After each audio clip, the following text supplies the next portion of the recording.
안녕하세요 여러분, 준빵족입니다. 오늘은 국밥 맛집 찾는 정석에 대해서 알려드리도록 하겠습니다. 국밥 많이들 드실 겁니다. 대한민국 사람들한테는 소울푸드라고 해도 손색 없는 음식인데요. 그만큼 길거리만 나가도 정말 많은 국밥집들이 있습니다. 하지만 이렇게 흔한 음식일수록 정말 맛집을 찾기는 생각보다 어렵다는 사실을 여러분도 공감할 겁니다. 그래서 오늘은 그 수많은 국밥집들 사이에서 정말 맛집을 찾을 수 있는 몇 가지 요소를 알려드리도록 하겠습니다. 자, 먼저 첫 번째, 오래된 간판집.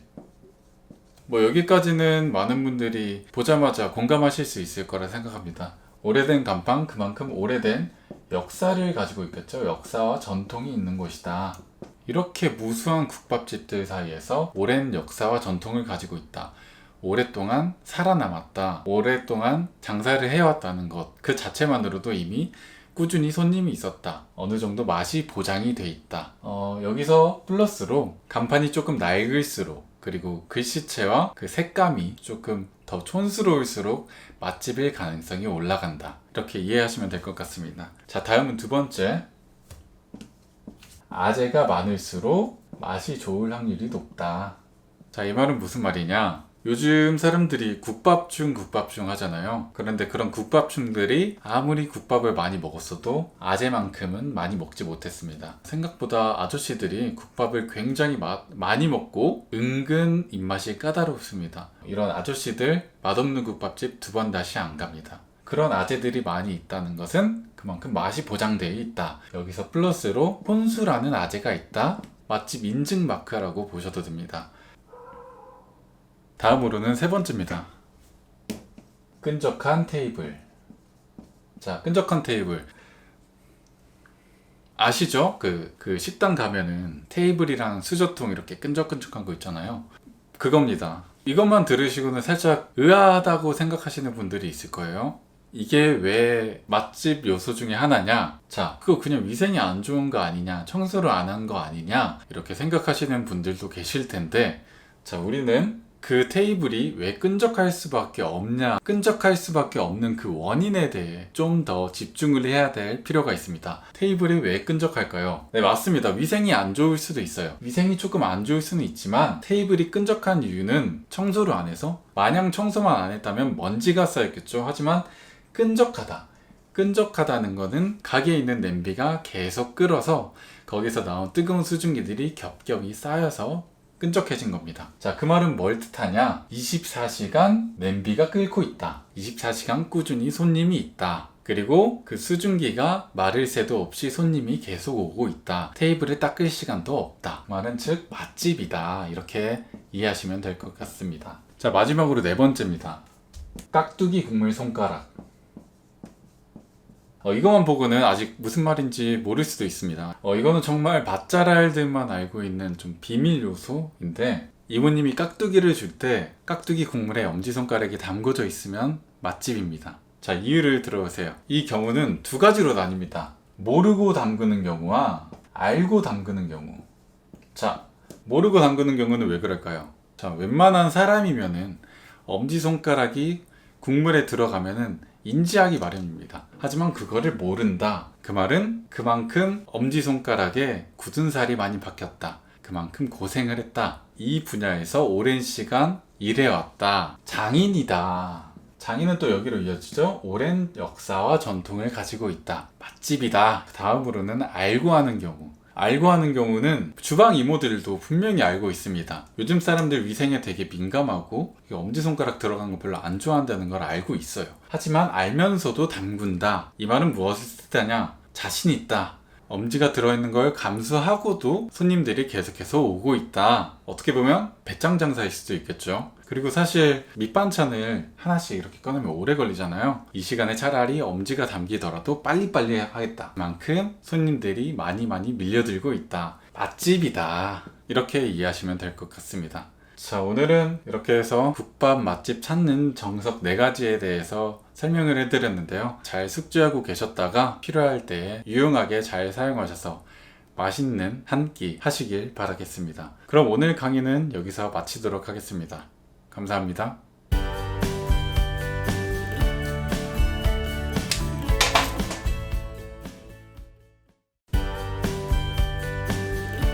안녕하세요. 반갑습니다. 오늘은 햄버거 먹는 정석에 대해서 알려드리도록 할게요. 자, 햄버거 많이들 드시죠? 저도 햄버거 참 많이 먹습니다. 하지만 이렇게 흔히 즐기는 햄버거를 먹는 정석도 있다는 거. 물론 뭐 햄버거 먹는 방법의 정석이 어딨냐, 햄버거 그냥 먹으면 되는 거 아니냐 하시는 분들도 계실 텐데 그냥 드셔도 됩니다. 하지만 저는 좀 더 맛있게 즐길 수 있는 정석을 알려드리는 거니까 참고하시면 좋을 것 같아요. 자, 먼저 햄버거를 시킵니다. 뭐 햄버거 브랜드가 많죠. 맥도날드, KFC, 롯데월드 뭐 많습니다. 햄버거 브랜드는 개인의 취향이기 때문에 자신이 선호하는 거 그냥 시키시면 되고, 오늘은 햄버거, 감자튀김, 콜라 이 세트 기준으로 설명드리도록 하겠습니다. 이렇게 세트가 나왔습니다. 여러분들은 어떤 거부터 드시겠습니까? 분명히 나오자마자 콜라를 한 모금 드시는 분들이 계실 거예요. 하지만 이거 굉장히 위험한 습관입니다. 콜라 먼저 드시면 안 돼요. 왜냐? 콜라 생각보다 굉장히 자극적입니다. 콜라를 먹음으로써 나머지 맛들을 충분히 즐기지 못할 수 있다. 콜라 먼저 드시면 안 되고, 그러면 햄버거일까요?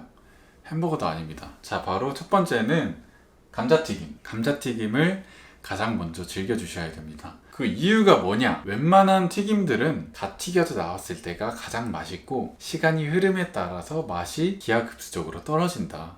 이 점은 모두 공감하실 거라고 생각해요. 그래서 감자튀김을 갓 나왔을 때 가장 빠른 시일 내에 즐겨주는 게 맞다. 여기에 덧붙여서 감자튀김이 나머지 두 가지 음식들보다는 비교적 담백한 편이다. 맛이 좀 단조로운 편이다. 그래서 감자튀김을 가장 먼저 먹어주시는 게 맞습니다. 이렇게 설명하면 될 것 같아요. 콜라가 굉장히 달지만 초콜릿을 먹고 먹으면 콜라가 그렇게 달지 않게 느껴집니다.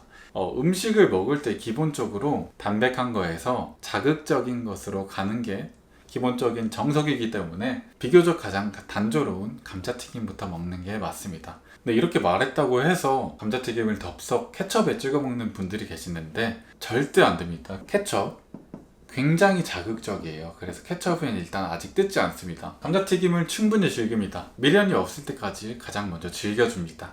만약 매장에서 드시는 거라면은 꽤나 많이 먹을 거고, 만약 포장을 해오셨다면 좀 더 빨리 끝나실 수도 있어요. 충분히 즐긴 다음은 어떤 걸 먹냐? 바로 햄버거를 먹습니다. 햄버거 본연의 맛을 충분히 즐겨줍니다. 그리고 여기서 햄버거 먹는 방향을 좀 잘 모르시는 분들이 계시는데, 햄버거가 이렇게 생겼잖아요. 이렇게 빵 있고 그냥 이 방향대로 드시는 분들이 계시는데, 이 방향이 아니라 이걸 거꾸로 뒤집은 이 방향으로 드시는 게 맞습니다.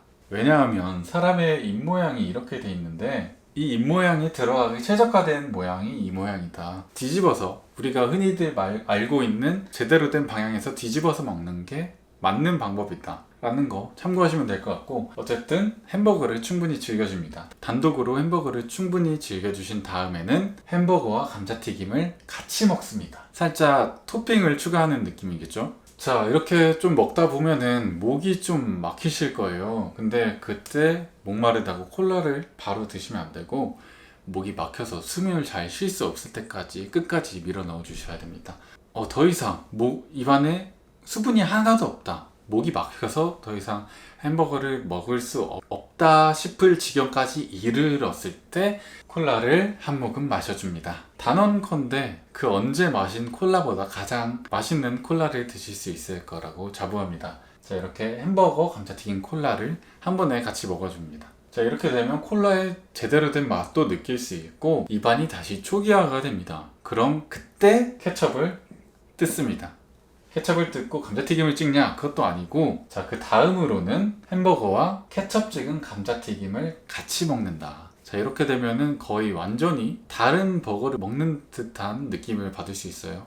왜냐면 케첩이 생각보다 굉장히 자극적이기 때문에 또 다른 버거를 먹는 느낌을 받을 수 있습니다. 그리고 한번 콜라를 먹은 이후부터는 자유롭게 마음껏 중간중간 콜라를 드셔도 되니까 걱정하지 마시고 이렇게 네 가지를 끝까지 즐겨주시면 됩니다. 햄버거, 감자튀김, 케첩, 콜라. 자, 그렇게 해서 햄버거를 다 먹었다. 그러면 감자튀김과 케첩을 그제서야 단독으로 먹습니다. 여기까지가 햄버거 먹는 정석이었습니다. 이걸 듣고 뭘 그렇게까지 어렵게 먹냐 하시는 분들도 분명히 있을 거예요. 충분히 이해합니다. 하지만 뭐 강요하는 것도 아니고 저는 그냥 이런 정석이 있다는 거 알려드리고 있으니까 한번 기억해 두셨다가 시도해 보시면 후회 없는 식사 하실 수 있을 거라 생각합니다. 드셔보세요.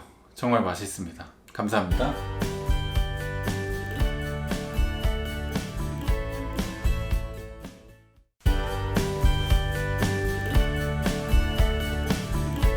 안녕하세요 여러분, 반갑습니다. 오늘은 따기 때리는 방법에 대해서 한번 설명해 드릴게요.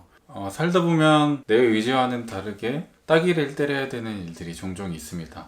이런 경우에 일반인분들은 잘 모르겠지만 프로들 사이에서는 따기를 때리는 방법과 종류들이 나눠져 있기 때문에 오늘은 따기 때리는 방법들에 대해서 한번 설명을 드려볼게요. 물론 제가 이렇게 설명을 드리긴 하지만 절대 그렇다고 해서 따기 때리는 거를 권장하는 건 아니고, 정말로 내가 따기를 때리는 것 외에는 그 무엇도 나를 보호해주지 못할 때, 그 누구도 날 도와주지 못하는 상황에서 최후의 수단으로 잘 사용하시면 좋을 것 같습니다. 흔히들 따기를 때린다고 하면은 가장 먼저 떠오르는 수식어가 올린다잖아요. 따기를 올린다. 이것도 물론 맞는 표현입니다만 따기를 때리는 종류 중에 한 가지일 뿐이지 전부가 아니라는 거 먼저 말씀드리고요. 자, 따기를 때리는 종류는 총 3가지가 존재합니다. 자, 첫 번째는 따기를 내린다. 두 번째는 따기를 돌린다. 마지막으로 따기를 올린다.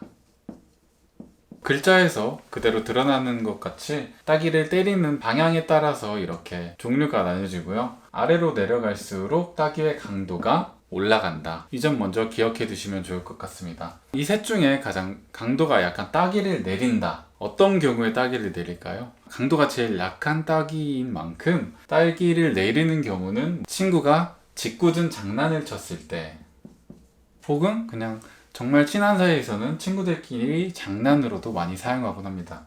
때리는 방법은 간단합니다. 말 그대로 따기를 위에서 아래로 내려주시면 돼요. 이 경우는 거의 어깨 힘도 많이 안 들어가고 팔꿈치 혹은 손목 스냅을 이용해서 따기를 쓸어 내리는 정도로 생각해 주시면 좋을 것 같습니다. 따기를 내린다. 상당히 여기까지는 가벼운 수준이라고 보면 될 것 같고요. 그 다음으로 따기를 돌린다. 여기서부터는 상대방한테 상해를 입힐 수 있을 정도로 파워가 올라가는데요. 그래서 따기를 돌리는 경우는 누군가 나한테 피해를 끼쳤을 때, 또는 누군가 선 넘는 장난을 쳤을 때, 누군가 나의 빵을 훔쳐 먹었을 때, 누군가 나의 음식을 뺏어 먹었을 때 등등, 이런 경우에 따기를 돌린다고 보시면 될 것 같습니다. 따기를 돌리는 방법 같은 경우는 좀 더 어깨와 손목 스냅을 이용해서 180도 방향으로 돌려주시면 됩니다. 이 경우는 따기를 내린다 보다 훨씬 더 파워가 올라가고 상대방이 부상을 당할 위험도 훨씬 더 높아지기 때문에 충분한 생각을 한 후에 때리시면 좋을 것 같습니다. 자, 마지막으로는 따기를 올린다. 흔히들 가장 많이 알고 있는 표현이죠. 자, 따기를 올리는 경우에는 어떤 경우가 있을까요? 따기를 올리는 경우에는 누군가 나의 부모님을 욕했을 때, 혹은 정말로 위급한 위기 상황, 이런 경우에 따기를 올려주시면 될 것 같습니다. 자, 따기를 올리는 경우는 말 그대로 아래에서 위로 올리는 형식인데, 따기를 돌리는 경우까지는 어깨 힘과 손목 힘을 중점적으로 사용했다면, 올리는 경우에는 여기에 허리 힘까지 더 첨가하셔서 때리시면 될 것 같습니다. 뒷발까지 살짝 회전하시면서 무게를 실어서, 자, 이 경우는 턱 부분을 맞을 확률이 높기 때문에 기절을 할 수도 있고 정말 살상력이 높아지기 때문에 충분한 생각과 판단 후에 사용하시면 될 것 같습니다. 따기를 내린다, 따기를 돌린다, 따기를 올린다.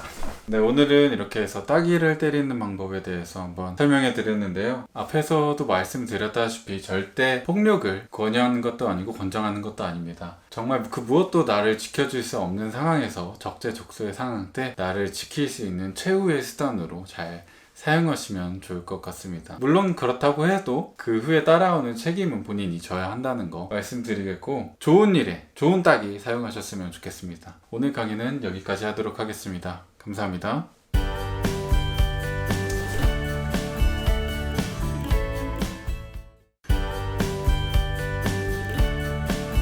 안녕하세요 여러분, 오늘은 썸남 썸녀 혹은 애인과 있을 때 방귀 뀌는 방법에 대해서 알려드리겠습니다. 호감 가능 이성과 함께 있는데 방귀가 마려워서 곤란스러웠던 경험 한 번씩은 있으실 겁니다. 이게 굉장히 중요한 문제인 게 방귀를 한 번 참는다고 해서 그게 사라지는 게 아니라 한 번 참기 시작하면은 방귀가 배 안에서 축적되는 거라서 세력을 키워서 눈덩이처럼 불어나기 때문에 참기만 하다가는 끔찍한 결말까지 초래할 수 있습니다. 행여 아직까지는 그런 경험이 없으시더라도 이런 위급 상황은 언제 어디서 갑자기 발생할지 모르는 상황이기 때문에 오늘 강의 내용 잘 숙지하시면 위급 상황이 발생했을 때 분명히 큰 도움 되실 겁니다.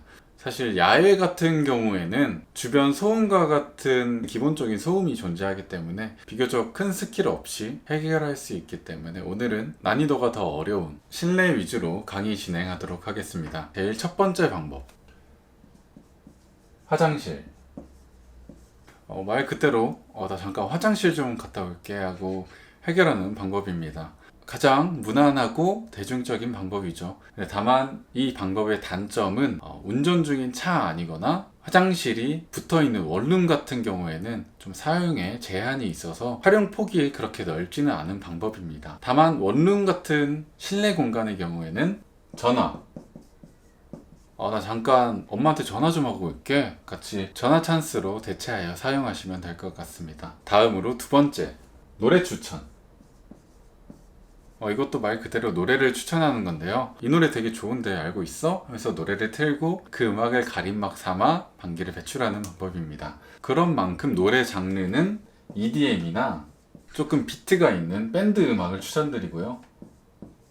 정말 상황이 열악할 때는 그냥 핸드폰만 틀고 시도를 해보는 것도 괜찮지만, 만약 여건이 된다면 블루투스 스피커를 이용하는 것도 좋고, 이어폰이 있다면 이어폰을 사용하시는 것도 더 좋은 방법이 될 수 있습니다. 여기서 최상의 시나리오는 요즘 많이 나오는 노이즈 캔슬링 기능이 탑재된 이어폰이나 헤드셋이면 좀 더 수월하고 편안하게 배출을 할 수 있을 겁니다. 그냥 이어폰을 꽂기에는 좀 그러니까 이거 이어폰으로 들어야 현장감이 더 전달이 잘 돼, 아니면은 이 노래는 이어폰으로 들어야지 악기 소리가 잘 들려 하면서 이어폰을 권유하는 방법도 있겠죠. 하지만 뭐 그런 게 없더라도 볼륨을 크게 해서 잔잔바리 어느 정도의 작은 방귀들은 해소할 수 있는 방법입니다. 자, 다음 세 번째, 노래 부르기. 세 번째 방법은 두 번째 방법과 조금은 연결되는 방법인데요. 노래를 부르는 겁니다. 물론 스스로 부르면서 해결하는 방법도 있지만, 최선의 방법은 상대방한테 혹시 이 노래 좀 불러줄 수 있어? 나 이 노래 너가 부르는 거 듣고 싶어 하면서 상대방이 노래를 부를 때 해결하는 방법입니다. 길거리에 지나가다 보면은 굉장히 큰 소음을 내는 오토바이들이 있잖아요. 그런 오토바이 소음의 가장 큰 피해자가 누군지 아십니까? 그 오토바이를 운전하는 운전자입니다. 당연한 말이지만 자기가 큰 소리를 낼수록 그만큼 큰 소리를 듣고 있기 때문에 많은 소리를 들을 수 없다는 거, 그 원리를 이용한 방법입니다. 여기서 좀 더 심화 스케일까지 나가자면 듀엣곡, 우리 듀엣곡 부를래? 권유하면서 같이 노래를 부르면서 해결하는 방법도 있습니다. 이러한 방법 같은 경우에는 방귀를 배출할 수 있을 뿐만 아니라, 만약에 썸이라면 듀엣곡을 부르면서 서로의 마음도 좀 더 가까워질 수 있는 기회가 될 수도 있습니다. 자, 마지막으로 네 번째 방법입니다. 소리 지르기. 이 기술은 앞선 세 기술보다 고난도 기술이고 고급 스킬이고 그만큼 어려운 스킬인데요. 말 그대로 순간적으로 큰 소리를 내면서 해결하는 방법입니다. 야! 하면서 오! 헐! 안 될 것 같죠? 안 될 것 같죠? 됩니다. 그냥 가만히 있다가, 같이 있다가 야! 하면서 갑자기 갑작스러운 큰 소리와 함께 해결하는 겁니다. 나중에 사용하시고 나서 정말 놀라실 겁니다. 가장 고급 기술인 만큼 난이도도 굉장히 높은 편인데요. 한 번에 두 가지 스팟에 힘을 준다는 게 생각보다 어렵고 실수가 많이 나올 수 있는 부분이기 때문에 가장 먼저 혼자서 연습을 많이 해보시고 어느 정도 된다 싶으면 친구들 사이에서 해보시고, 친구들이 모른다, 그때부터 이제 실전으로 사용하시면 될 것 같습니다. 아마 친구들 사이에서 먼저 사용해 보시면 이게 진짜 모르는구나 하고 믿으실 수 있을 거예요. 생각보다 굉장히 괜찮은 방법입니다. 이 스킬 같은 경우는 정말로 어떠한 기구도 없이, 장비도 없이 맨몸으로 간편하게 언제든 사용할 수 있는 장점이 있는 반면에 한 번의 실수로 그간의 노력이 모두 물거품이 될 수 있기 때문에 아무리 숙련자라 하더라도 매번 사용 때마다 꾸준히 긴장을 하시면서 사용해 주시면 될 것 같습니다. 자, 오늘은 이렇게 해서 썸 타는 사람과 함께 있을 때 방귀 뀌는 방법에 대해서 알려드렸습니다. 기본적인 방법부터 심화 스킬까지 모두 잘 숙지하고 계셨다가 적재적소에 위기 상황에 잘 사용하셔서 개운하고 시원한 배출 원활하게 잘 하시길 바라겠습니다. 가급적이면은 위험 요소가 없는 기본 스킬부터 사용하시고, 만약 기본 스킬이 어려울 때 고급 스킬들을 사용하시는 걸 권장해 드리겠습니다. 오늘 강의는 여기서 마치도록 하겠습니다. 감사합니다.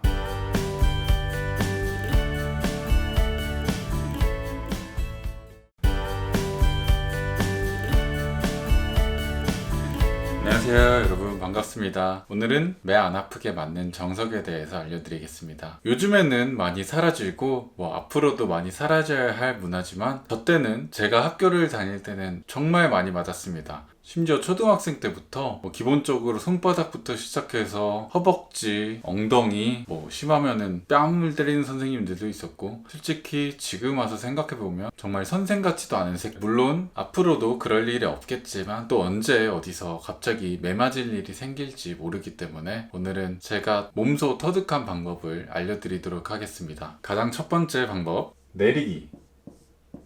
내리기 기술 같은 경우는 배우지 않은 일반인 분들도 본능적으로 가장 많이 사용하는 기술이고 가장 기본적인 기술인데요. 말 그대로 맞는 순간 맞는 부위를 내리는 겁니다. 손바닥을 예시로 들자면 매를 이렇게 맞는 순간 맞는 부위를 내리는 겁니다. 여기서 배우지 않은 분들은 맞을 때 그냥 마냥 내리기만 하는 경우가 있는데, 이 기술의 가장 중요한 포인트는 맞는 순간 내림으로써 운동 에너지를 감소시키는 거에 목적이 있습니다. 마냥 내리는 게 아니라 맞는 순간 포수가 야구공을 받듯이 충격 에너지를 흡수하면서 이렇게 내려주는 게 포인트입니다. 그만큼 타격과 동시에 내리는 게 가장 중요한 기술입니다. 다음으로는 올리기.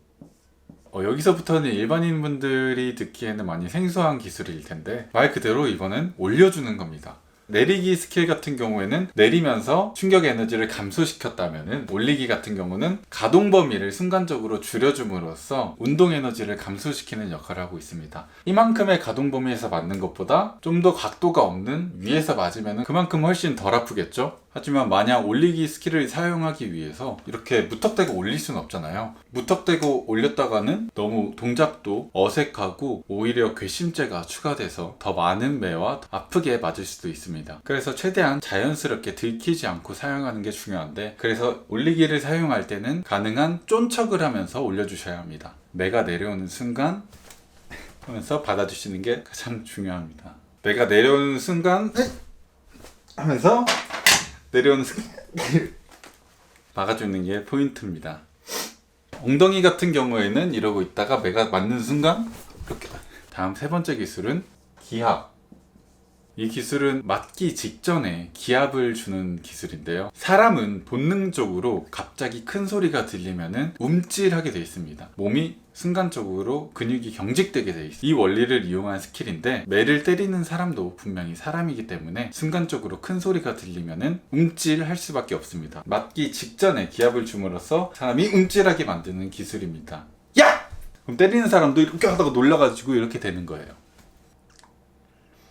너무 위에서 하면 안 되고, 매가 닿는 순간이나 매가 닿기 직전에 함으로써 안 맞은 효과까지 줄 수 있는 고급 스킬입니다.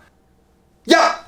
다만 이 스킬은 여러 번 사용할 수 없기 때문에 한 대만 맞는 경우에 많이 사용하는 스킬입니다. 자, 마지막으로 네 번째, 반격.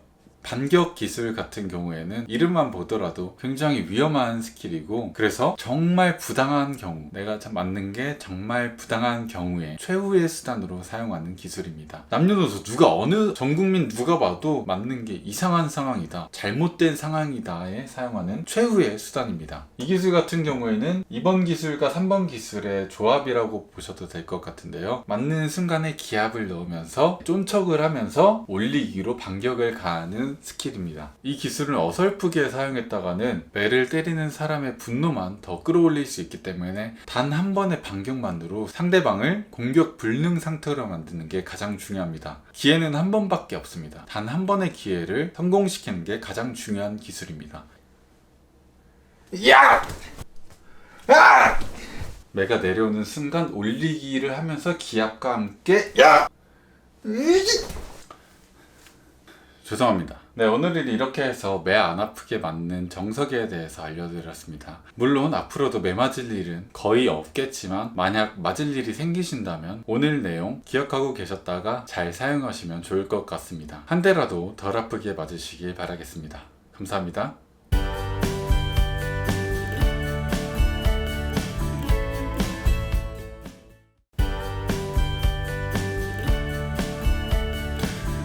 안녕하세요 여러분, 반갑습니다. 오늘은 졸다가 발작하면서 깼을 때 정석에 대해서 알려드리도록 하겠습니다. 학교나 직장에서 몰래 꾸벅꾸벅 졸다가 깜짝 놀라면서 일어나서 민망했던 경험 모두들 한 번씩은 있을 거라고 생각합니다. 이런 일이 발생했을 때 아무 액션을 취하지 않는다면 창피한 채로 상황이 끝나기 마련인데요. 간단한 몇 가지 행동만으로 자연스럽게 상황을 넘어가는 방법을 소개해 드리도록 하겠습니다. 먼저 초급 기술입니다. 딸꾹질.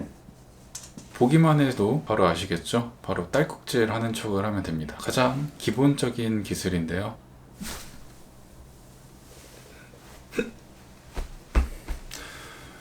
물 좀. 이러면서 옆자리 주변 사람한테 물을 빌리거나 아니면 그대로 물 마시러 가는 척 자리를 이동해 주시면 됩니다. 그 다음으로는 코피. 이것도 딸꾹질과 같이 코피난 척을 해주시면 되는 간단한 기술입니다. 이러면서 바로 화장실로 자리를 옮겨주시면 되는 스킬입니다. 다음으로는 책상 수리. 이 기술 같은 경우에는 책상 다리에 문제가 있어서 발생한 일처럼 행동해 주시면 되는 방법입니다.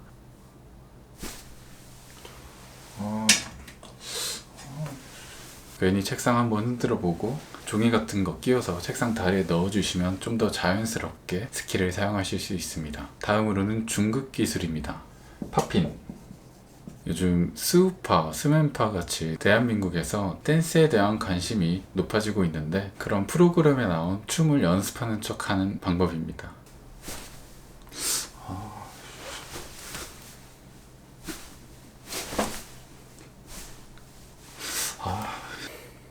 다음으로는 소변. 말 그대로 소변을 보는 방법입니다. 앞서 발생한 일보다 훨씬 더 강렬한 충격적인 사건이 일어남으로써 그 앞에 발생했던 사건을 까먹게 해주는 기술입니다. 자, 마지막으로 고급 스킬입니다. 시간여행. 영화나 애니메이션 같은 거 보시면 주인공이 과거로 돌아가서 현재에 발생할 수 있는 재앙을 가까스로 막고 현실로 돌아오는 설정의 영화들이 많이 있잖아요. 그런 영화 속 주인공처럼 연기를 하는 방법입니다.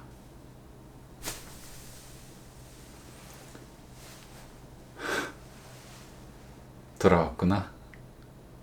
다들 그대로여서 다행이다. 네, 오늘은 졸다가 발작 일으키면서 깼을 때 정석에 대해서 알려드렸습니다. 초급 기술부터 고급 기술들까지 다양한 기술이 있었는데요. 이 기술들 모두 가장 중요한 포인트는 깼을 때 망설임 없이 바로 시행해 주시는 게 가장 중요한 포인트인 거 기억해 두시고요. 오늘 내용 잘 기억하고 계셨다가 창피함 없이 달콤한 잠 주무시길 바라겠습니다. 감사합니다.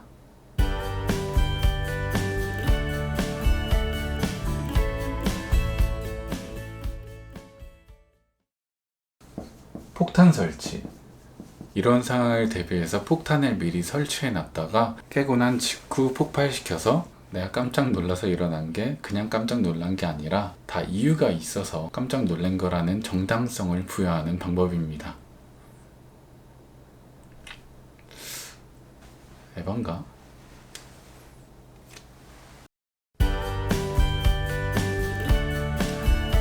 안녕하세요 여러분, 반갑습니다. 오늘은 세 보이는 방법에 대해서 알려드리겠습니다. 살다 보면 남들에게 세 보이고 싶은 순간들이 있습니다. 새로운 학교에 입학을 하거나 전학을 하는 것 같이 어떠한 새로운 집단에 처음 들어갈 때, 아니면 구제시장 갈 때, 백화점에 환불하러 갈 때, 이러한 상황에 우리들은 세 보이고 싶어 합니다. 세 보이고 싶다는 게 마냥 허세가 아니라, 세 보인다는 거는 다르게 말하면 남들보다 약해 보이지 않는다는 말인데요. 약육강식의 세계에서 남들보다 약해 보인다는 건 곧 멸종으로 이어지기 때문에, 어떻게 보면 세 보이고 싶어 하는 모습은 굉장히 본능적이고 당연한 모습입니다. 그래서 오늘은 세 보일 수 있는 몇 가지 방법들을 소개해 드리겠습니다. 가장 첫 번째, 술 냄새.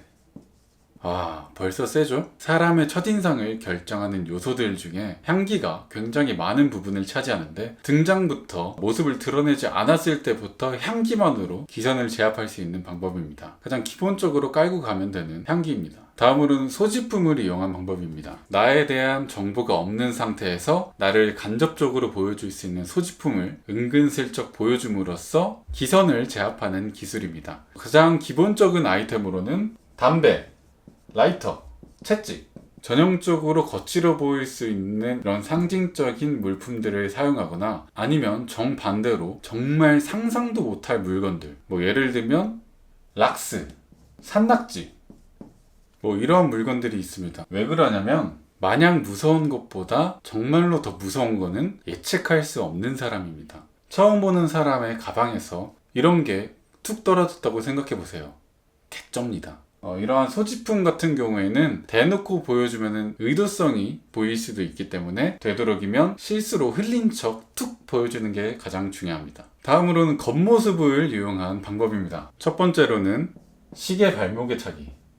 단순히 아이템 하나를 다른 위치에 차는 것만으로 정말 다가가고 싶지도 않을 만한 분위기를 풍길 수 있습니다. 다음으로는 바지 안 입기, 맨발로 다니기. 흔히들 필수적으로 사용하는 아이템 하나를 생략하는 것만으로도 굉장히 큰 임팩트를 줄 수 있습니다. 다음으로는 행동입니다. 항상 웃기. 그런 말이 있죠. 친절한 사람이 가장 강한 사람이다. 강한 사람만이 누구에게나 친절할 수 있다는 말인데요. 그래서 항상 웃고 있음으로써 친절한 사람이 되는 겁니다. 심지어 혼나고 있는 상황에서도 웃고 계시면 됩니다. 그렇다고 마냥 해벌레 웃으면 사람이 조금 물러 보일 수도 있기 때문에 피식피식 웃어주는 게 중요합니다. 혼나고 있더라도 다음으로는 혼잣말. 남들에게 들릴 듯 들리지 않는 혼잣말을 계속해서 중얼거려 주는 겁니다. 화가 날 때 혼잣말을 하면서 분을 삭히거나 화를 잘 참았다고 스스로 칭찬하는 말을 중얼거려도 좋습니다. 사람들은 그 모습을 보고 스스로 절제를 정말 잘하는 사람이구나, 정말 강한 사람이구나 생각하게 됩니다. 다음으로는 급발진. 예상치 못한 뜬금없는 포인트나 이미 상황이 끝나고 시간이 조금 흐른 후 갑자기 혼자서 급발진을 하는 겁니다. 위에서도 말했듯이 정말로 무서운 사람은 예상할 수 없는 사람이기 때문에, 언제 어떻게 튈지 모르기 때문에 그 누구도 나를 함부로 대할 수 없습니다. 이 세 가지 행동은 한꺼번에 다 같이 했을 때 시너지 효과를 더 발휘할 수 있습니다. 오늘은 이렇게 해서 세 보이는 방법에 대해서 알려드렸습니다. 오늘 내용 잘 사용하셔서 어디를 가더라도 기죽지 마시고 당당하게 기선을 잘 제압할 수 있길 바라겠습니다. 감사합니다.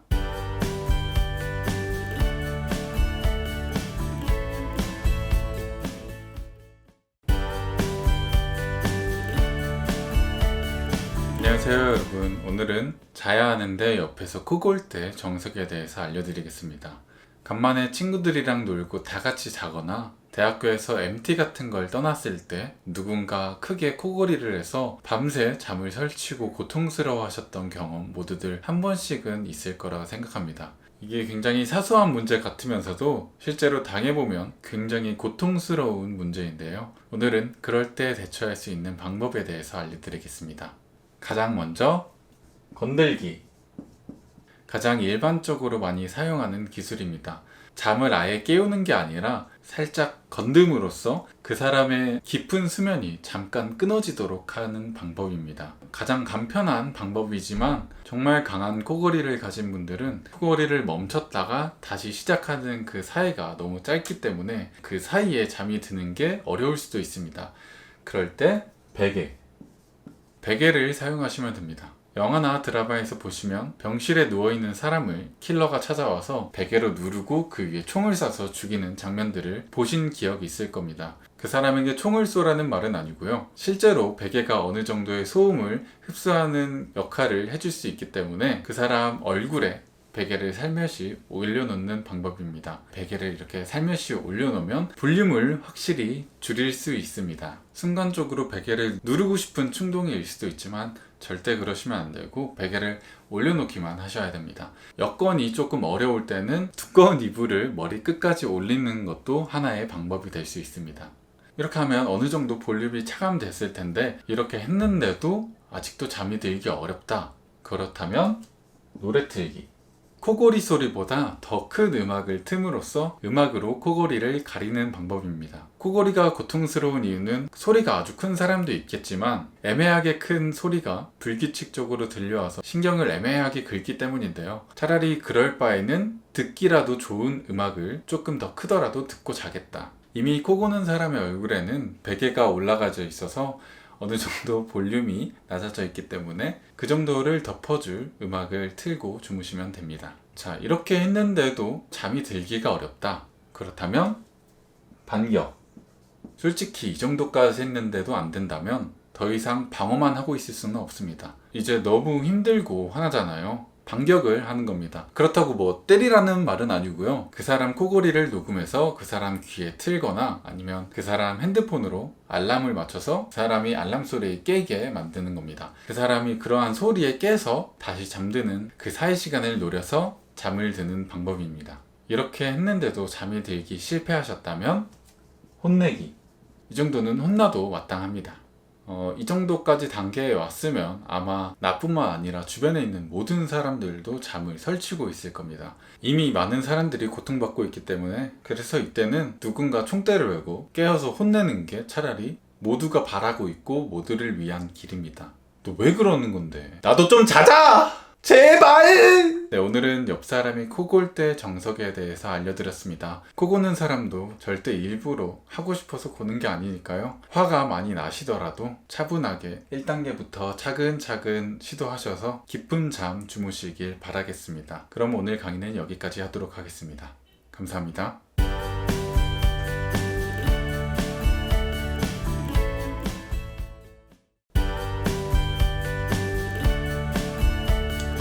안녕하세요 여러분.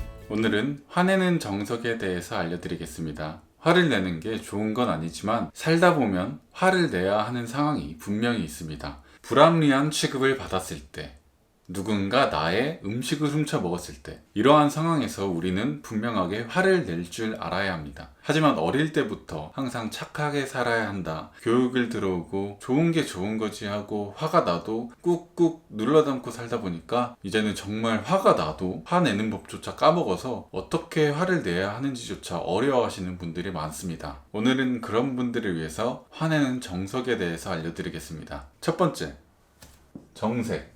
화가 나도 상대방이 민망할까봐 습관적으로 그냥 이렇게 하면서 미소를 띠고 계시는 분들이 있는데 절대로 안 됩니다. 상대방이 선을 넘었을 때는 분명하게 경고를 해야 합니다. 정색은 가장 조용하면서도 확실하게 상대방에게 경고를 할 수 있는 방법입니다. 너 이거 진짜 잘못된 거야. 너 납치된 거야. 너 여기서 더 나가면 진짜 큰일 난다. 라는 경고의 의미를 담아서 표정으로 정색해 주시면 됩니다. 다음으로는 시계 풀기. 한번 진짜 해보자는 모션을 취하면서 시계를 풀어주시면 됩니다.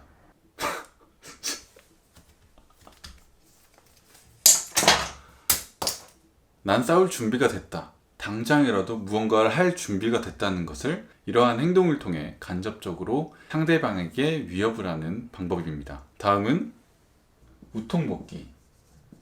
말 그대로 우통을 훌러덩 벗어주시면 됩니다. 내가 정말 이만큼 화가 났다는 것을 시각적으로 강하게 보여주는 방법입니다. 누가 보는 것도 상관없을 정도로 몸에 열이 너무 나서 참을 수가 없다. 여기서 더 나아가서 바지까지 벗어주시면 배로 더 강력한 무서움을 보여주실 수 있습니다. 네 번째, 반복. 3번까지가 화를 간접적으로 표출하는 방법이었다면 4번부터는 직접적으로 표출을 하는 방법입니다. 반복은 상대방이 어떻게 대꾸를 하든 상관없이 같은 단어나 문장을 반복적으로 외쳐주시면 됩니다. 내가 하지 말랬잖아. 내가 하지 말랬잖아. 인정해야 해. 본인 화에 휩쓸려서 컴퓨터 꺼잖아. 인정해야 돼. 본인 화에 휩쓸려서 컴퓨터 꺼잖아. 내가 기분이 상한 이유를 정확하게 반복적으로 상대방에게 전달함으로써 상대방이 자기가 무엇을 잘못했는지 스스로 자각하게 만드는 방법입니다. 다음으로는 호통. 구간이 명간이다. Simply is the best. 결국 목소리 큰 사람이 이깁니다. 전문적으로 화를 내는 프로가 아닌 일반 아마추어들 싸움에서는 목소리가 깡패입니다. 개들도 더 크게 짖는 개가 이기고 사자도 더 크게 포효하기 위해 노력합니다. 동물의 세계에서 더 큰 소리를 내는 자가 승리하는 건 대자연의 순리입니다. 하지만 화를 내보시지 않은 분들은 소리를 지를 때 어떻게 지르는지 잘 모르시는 분들도 계시는데 무작정 계속 소리를 지르면 목도 아프고 체력이 너무 많이 소모되기 때문에 소리를 지르는 방법은 가장 끝 음절만 강조하셔서 소리를 지르시면 됩니다. 하지 말라고! 야! 안에 사람들이 있잖아! 네, 오늘은 화내는 정석에 대해서 알려드렸습니다. 오늘 내용 잘 기억하고 계셨다가 화를 내야 하는 상황에 시원하게 잘 내셔서 어디 가서든 무시받는 일 없고 가슴속에 응어리지는 일 없이 사시길 바라겠습니다. 오늘 강의는 여기까지 하도록 하겠습니다. 감사합니다.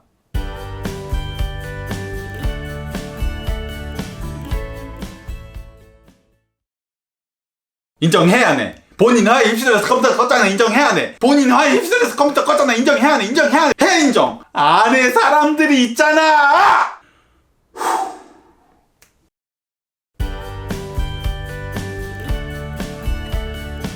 안녕하세요 여러분. 오늘은 긴장될 때 정석에 대해서 알려드리도록 하겠습니다. 벌써 다음 주면은 수능이 다가오고 있습니다.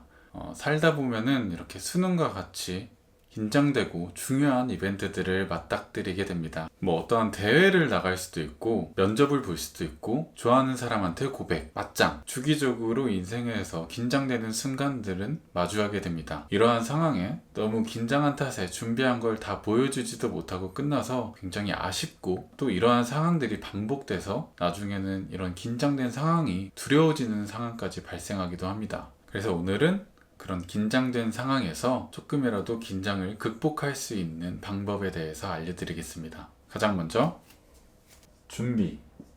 어떻게 보면 조금 너무 당연한 말일 수도 있는데 준비를 충분하게 하는 겁니다. 우리가 긴장을 하는 이유는 내가 가진 것보다 조금 더 남들에게 잘해 보이고 싶고 잘하고 싶을 때 긴장을 하게 됩니다. 그만큼 어떻게 보면 나한테 있는 게 조금 부족하다는 뜻인데 더 이상 준비할 게 없을 정도로 열심히 준비를 했다면 그러한 결전의 순간이 다가왔을 때 긴장되는 게 아니라 오히려 더 기대되고 빨리 더 마주하고 싶고 기분 좋은 설렘으로 그 일을 맞이할 수 있습니다. 하지만 사람인지라 항상 그렇게 완벽한 준비를 하지는 못하고 준비를 열심히 했다 하더라도 행여 실수를 할까봐 긴장을 하게 되는 경우도 있습니다. 그럴 때는 미리 실망하기.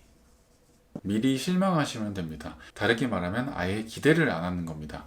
애초에 기대도 안 했어. 우리가 실망을 하는 이유는 그만큼 기대를 하기 때문인데요. 애초에 난 안 될 거야. 난 잘 못할 거야 라고 기대를 하면은 상황이 잘 안 좋게 끝났을 때도 기대를 안 했기 때문에 실망하는 일도 없게 됩니다. 그리고 그만큼 기준치가 낮아져 있기 때문에 일이 조금이라도 더 좋은 결과를 내면은 기대했던 것보다 더 좋은 결과가 나오기 때문에 작은 결과에도 더 큰 만족도를 얻을 수 있습니다. 하지만 이렇게 해도 긴장이 너무 풀리지 않는다면 망치기. 애초에 시작부터 그 일을 의도적으로 망치는 겁니다. 내가 부족해서 잘 안 된 게 아니라 내가 일부러 망쳐서 안 된 거임 수고. 그렇게 되면은 나의 실수로 망친 게 아니라 내가 의도적으로 망쳤기 때문에 일이 잘못됐을 때 스스로 나에 대한 실망도 하지 않을 수 있고 일이 잘못된 타당한 이유를 말할 수 있습니다. 남들한테 그 일에 대해서 말할 때도 내가 잘못해서 그런 게 아니라 그거 내가 일부러 그렇게 해서 망쳤어 이렇게 말함으로써 좀 더 쿨해 보이는 이미지도 얻을 수 있고 남들에게 말할 때 좀 더 타당하게 설득력 있게 말할 수 있습니다. 다음으로는 소변. 바지의 소변을 보는 겁니다. 긴장되는 것보다 더 신경 쓰이는 사건을 만듦으로써 긴장할 틈을 주지 않는 방법입니다. 이렇게 되면 바지에 온 신경이 집중되어 있기 때문에 바지에 신경 쓰느라 내가 정작 긴장해왔던 사건은 편한 마음으로 아무 생각 없이 진행할 수 있습니다. 그리고 긴장되면은 근육이 수축되고 소변이 마려운 사람들이 많이 있는데 이렇게 소변을 보게 되면은 그러한 증상도 해결할 수 있고 소변의 따뜻한 온도로 수축된 몸이 릴렉스 되면서 동시에 마음도 릴렉스 되는 효과를 얻을 수 있습니다. 오늘은 긴장될 때 정석에 대해서 알려드렸습니다. 오늘 내용 잘 기억하고 계셨다가 유용하게 잘 사용하셔서 수험생 여러분들은 다가오는 수능에서 긴장하지 마시고 원하시는 좋은 결과 얻으시길 바라겠습니다. 오늘 강의 내용에 대한 책임은 지지 않습니다. 오늘 강의는 여기까지 하도록 하겠습니다. 감사합니다.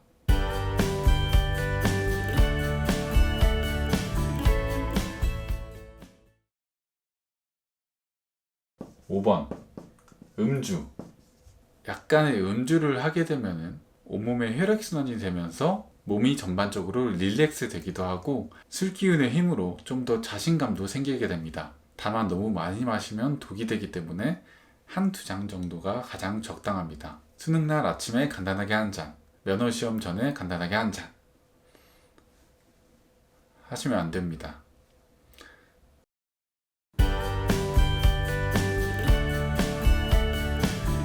안녕하세요 여러분. 오늘은 약속 늦었을 때 핑계 정석에 대해서 알려드리도록 하겠습니다. 친구들과 만나기 위해 약속 시간을 잡았는데 예기치 못한 일이 생겨서 혹은 게으름을 피우다가 약속 시간에 늦어서 가슴을 졸이고 친구들에게 질타를 받아본 적 한 번씩 있을 겁니다. 물론 시간 약속을 기본적으로 잘 지키는 게 좋지만 우리는 사람이기 때문에 예기치 못한 경우가 생겨서 지각을 하는 경우가 있습니다. 오늘은 그럴 때 사용할 수 있는 방법들을 알려드리겠습니다. 첫 번째, 장염 걸렸다고 하시는 겁니다. 진짜 미안, 내가 장염 걸려가지고. 장염에 걸려보신 분들은 아시겠지만 장염에 걸리면 먹는 족족 토를 하거나 설사를 하기 때문에 화장실을 계속 달고 살아야 하는 정말 끔찍한 병입니다. 그만큼 어쩔 수 없는 상황인 걸 알기 때문에 최소한 겪어보신 분들은 이해해 줄 수밖에 없는 방법입니다. 다만 이 방법을 사용하시면 그날 컨셉을 유지해야 하기 때문에 그날 먹는 음식들에 약간의 제한이 있을 수 있는 단점이 있습니다. 다음으로는 엄마 찬스. 엄마한테 전화해달라고 부탁하는 겁니다. 누구야, 나 준방이 엄마인데 내가 뭐 좀 부탁해서 조금 늦게 갈 것 같아, 미안해. 솔직히 어머니가 이렇게 전화해서 말하면은 아무 말도 못합니다.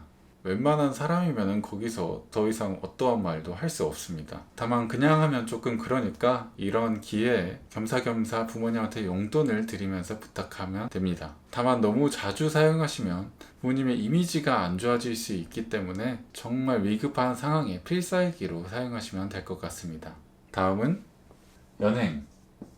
약속 시간에 늦는 게 확실시 됐을 때 작은 경범죄를 일으켜서 경찰서에 연행되는 방법입니다. 나 지금 경찰서에 연행돼가지고 조금 늦을 것 같아. 나 경찰서에 연행되고 있어가지고 오늘 못 갈 것 같아. 이렇게 말하면은 솔직히 친구 입장에서는 연행되고 있다고 하는데 더 이상 뭐 어떻게 할 방도가 없잖아요. 다만 경범죄라고 하더라도 남들에게 피해주는 범죄 말고 아는 경찰분이 있으면 더 좋고, 경찰서 앞에서 바지를 벗는다든가 경찰관 앞에서 깐족거리셔서 경찰관 분에게도 피해주지 않고 빠르고 간결하게 연행되시면 좋을 것 같습니다. 이 방법 사용하시면 나중에 이야기할 썰도 생기고 좀 더 거친 이미지도 얻을 수 있는 방법입니다. 네 번째, 컨셉을 잡고 만남 장소로 가는 겁니다. 마치 귀신에 홀린 듯 어떤 충격적인 큰 일이 있었다는 듯이 멍한 상태로 가시면 됩니다. 야, 너 왜 늦었어? 미안. 진짜 미안. 뭔 일 있냐? 아니야. 괜찮아. 놀자. 약속 내내 처음부터 끝까지 이 컨셉을 유지해 주시면 됩니다. 그러면 친구들도 처음에는 화가 나다가도 무슨 일이 생긴 거 아닌가 걱정돼서 더 이상 화를 내지 못하는 방법입니다. 다만 이 방법의 단점은 앞서 말했듯이 처음부터 끝까지 이 컨셉을 유지해야 하기 때문에 만남을 제대로 즐기지 못할 수 있다는 단점이 있습니다. 마지막으로 소변.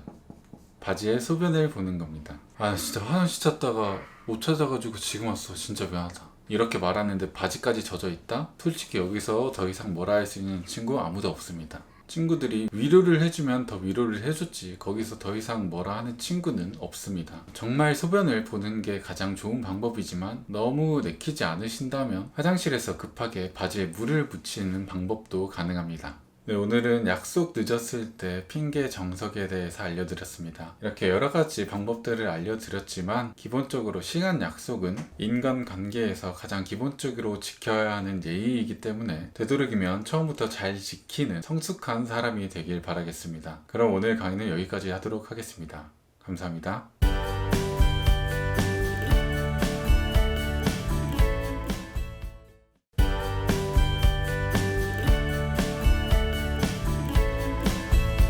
안녕하세요 여러분. 오늘은 키스하는 정석에 대해서 알려드리겠습니다. 아닌 분들도 계시겠지만 살다 보면은 키스를 해야 되는 일들이 있습니다. 하지만 키스는 누가 알려주지도 않고 보통 이러한 상황은 준비도 없이 갑작스럽게 다가오기 때문에 굉장히 당황스러울 수 있습니다. 그래서 오늘은 그럴 때 무난하게 하는 걸 넘어서 잘한다 라는 소리를 들을 수 있는 기술에 대해서 알려드리겠습니다. 첫 번째, 분위기.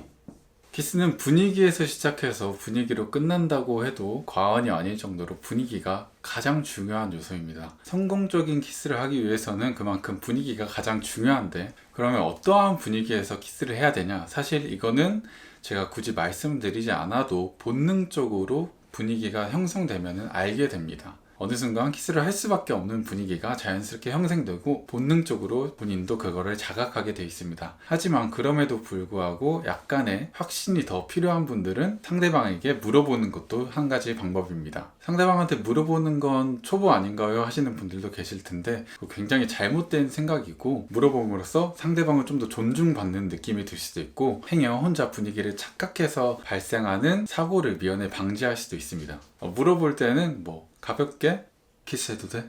아니면은 낙낙 들어가도 될까요? Excuse me? 이런 식으로 약간 재치 있게 말해서 분위기를 좀 더 풀어주는 방법도 있습니다. 자, 이렇게 해서 어느 정도 분위기가 형성이 됐다.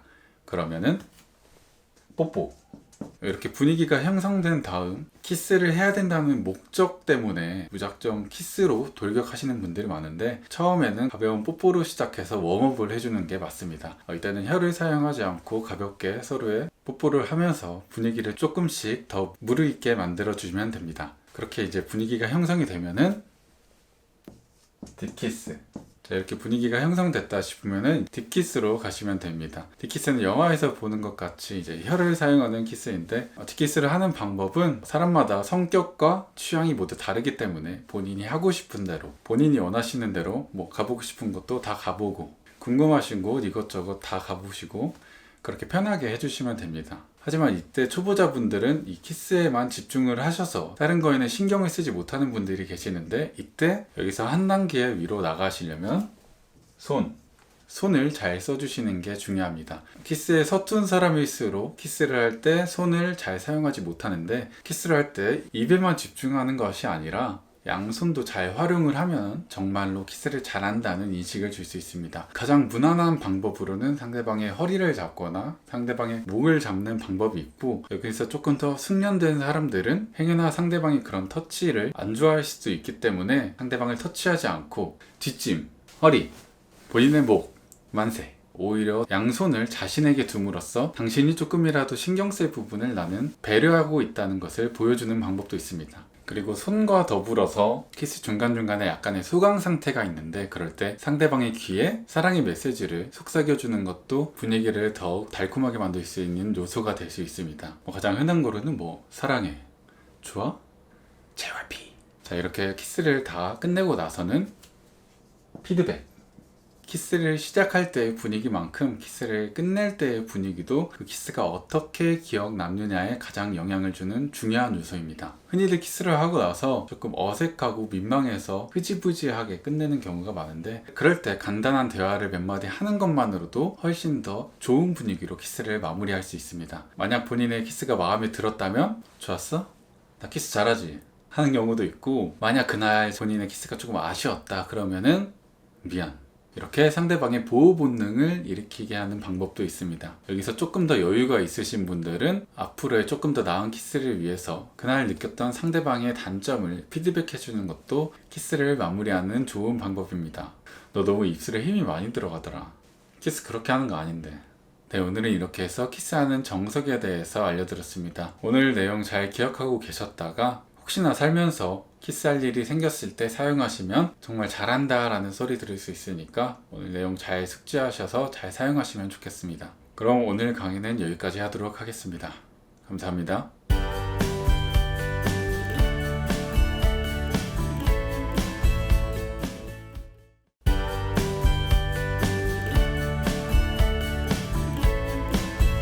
안녕하세요 여러분. 오늘은 집에 혼자 있는데 무서울 때 정석에 대해서 알려드리겠습니다. 집에 혼자 있는데 공포 영화를 보거나 어떤 무서운 글을 읽거나 아니면 어떠한 이유도 없이 갑자기 쎄해져서 금방이라도 귀신이 나올 것 같아 무서웠던 경험 한 번씩은 있을 겁니다. 한번 그렇게 무섭다는 생각이 들고 나면은 쉽사리 그 기분이 떨쳐지지 않아서 오랜 시간 동안 두려움에 떨게 되는데, 오늘은 그럴 때 사용할 수 있는 정석에 대해서 알려드리겠습니다. 첫 번째,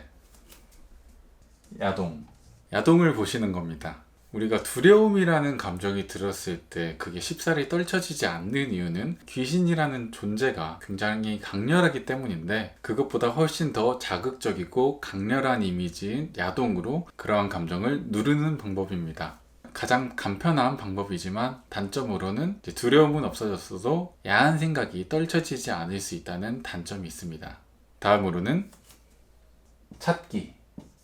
인간이 귀신에게 두려움을 느끼는 이유는 보이지 않아서입니다. 인간은 불확실한 것에 두려움을 느낍니다. 그래서 차라리 누가 얼마나 있는지 확실하게 알기라도 한다면 그런 막연한 두려움에서 벗어날 수 있습니다. 차라리 이렇게 불확실함 속에서 두려움에 떠느니 내가 먼저 찾겠다. 그래서 이때는 분신사바를 해서 귀신이 정말 이 자리에 있는지 확인하시면 됩니다. 분신사바, 당신은 여기 있습니까? 라고 했을 때 X가 만약 그려진다면 주변에 없는 것이므로 더 이상 무서워할 필요가 없고, 만약이라도 O가 그려진다면 잘해보기. O가 나오셔도 당황하지 마시고, 일단 귀신일지라 하더라도 아직은 애가 좋은 애일 수도 있기 때문에 너무 선입견 가지지 말고 일단은 조금 알아보는 시간을 가지는 겁니다. 착한 친구일 수도 있고 그러면 뭐 잘 지낼 수도 있기 때문에 두려워하지 마시고 어떤 친구인지 차근차근 알아가시는 방법입니다. 분신사바, 당신은 여자입니까? 나는 이 자리에 마음에 드는 이성이 있다 없다. 그 이성이 사람이다 아니다. 이렇게 하셔서 호응을 잘 해주면은 좋은 친구일 수도 있으니까 그렇게 관계를 발전해 나가시면 되고, 만약 여기서 썩 불협조적이고 안 좋은 친구 같다, 안 좋은 귀신 같다 그러면은 선제 공격을 하시는 겁니다. 계속 내가 두려움에 떨고 있느니 내가 먼저 너를 공격하겠다. 흔히들 귀신들의 공격 수법은 갑자기 튀어나와서 깜짝 놀래키는 방법이기 때문에 그런 귀신들이 있을 만한 공간에 가서 내가 먼저 놀래키는 방법입니다. 아무도 없는 방에 살금살금 다가가서 와! 호! 아니면 혼자 세수를 하다가 누군가 있을 것 같으면 아! 세수를 하다가 고개를 들 때 뭔가 있을 것 같으면 오! 이렇게 예기치 못한 반격으로 귀신이 먼저 놀라서 달아나게 할 수 있습니다. 이 방법 외에도 누군가 전화를 하는 척을 하면서 겁을 줄 수도 있습니다. 야, 그 신부님 잘 계시냐? 아, 퇴마 가셨어? 그때 그 보살님이 몇 명 불태웠지? 귀신들도 눈에 보이진 않지만 우리들이 하는 말들을 다 듣고 있기 때문에 이렇게 하는 행동만으로도 충분히 겁을 줄 수가 있습니다. 이렇게 했는데도 아직도 있는 것 같아, 조금 무섭다 그러면은 귀신 들린 척. 이미 다른 귀신이 들린 척을 하는 겁니다. 이미 귀신이 들린 것처럼 행동을 하면은 이미 여기는 귀신이 있구나, 내가 있을 곳이 없구나 하고 다른 사람이나 다른 자리를 찾아서 떠나가게 하는 방법입니다. 짜장면 맛있습니다. 네, 오늘은 이렇게 해서 집에 혼자 있는데 무서울 때 정석에 대해서 알려드렸습니다. 오늘 내용 잘 기억하셔서 집에 혼자 있을 때 어떠한 귀신이 오더라도 겁먹지 마시고 용감하게 무찌르시길 바라겠습니다. 오늘 강의는 여기까지 하도록 하겠습니다. 감사합니다.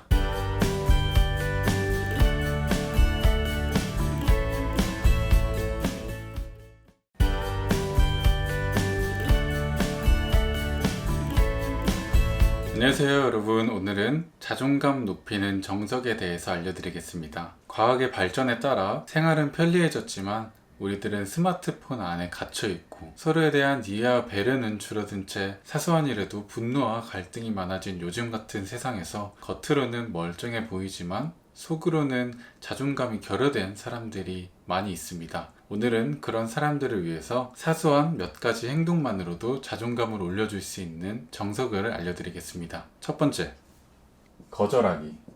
싫어! 안 돼! 꺼져! 닥쳐! 브렉! 싫은 건 싫다고 확실하게 거절하는 겁니다. 상당히 간단한 거임에도 불구하고 거절하기를 어려워하시는 분들이 굉장히 많습니다. 내가 이렇게 거절을 하면 상대방이 실망할까봐, 그리고 상대방이 나에 대해서 안 좋게 생각할까봐 거절하기를 꺼려 하시는 분들이 많은데 전혀 그러실 필요가 없습니다. 가장 중요한 건 본인의 의사입니다. 거절을 당한 사람도 상대방이 거절을 하면 상대방이 거절을 했다는 사실을 충분히 받아들일 수 있기 때문에 그거에 대한 걱정은 너무 하지 않으셔도 됩니다. 두 번째, 선택하기.